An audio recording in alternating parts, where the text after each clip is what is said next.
Hi Michael, thanks very much for the question with regards to your Beko washing machine and this intermittent fault that you've got. I'm doing this video response for you just to tell you where everything is, so you may be able to work out what the problem is. I've managed to get you the workshop manual and the wiring diagram for this machine, and I will put the link on the description of this video. You've got a Beko WTK92151W. And you're telling me that the machine all works perfectly, but on occasions when it comes to the countdown at the end of the sequence, it is sticking on either 1 or 0 and not advancing, and the clothes are just rotating forever in one direction or the other. Now, I had a look at the wiring diagram compared to the workshop manual, and I'm not too sure which motor is fitted to this machine, whether it's the new induction motors or whether it's the older motor which has carbon brushes. If it does have carbon brushes, you want to be checking them first. That's the most important thing. If it is the more modern machine, then it's got an induction motor with a separate circuit board compared to the main circuit board on the front of the machine.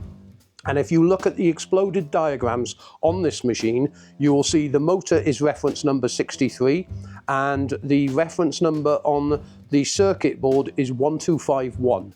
Now, in the workshop manual, although it's a very big workshop manual, you will find references to those two items, and there will be test procedures for them.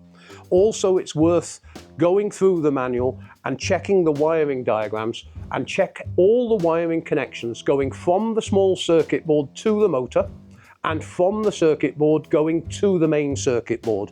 You really want to make sure that you haven't got a loose joint anywhere, which could be causing the problem.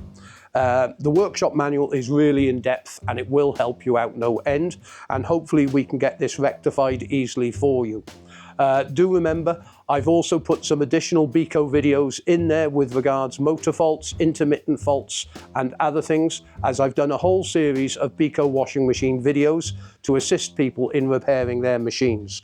I hope all this information helps you, and on any of the exploded diagrams you will have reference numbers. If you look at the bottom of the page, those reference numbers can be matched up to the genuine part numbers, or you can use the link at the top of the page.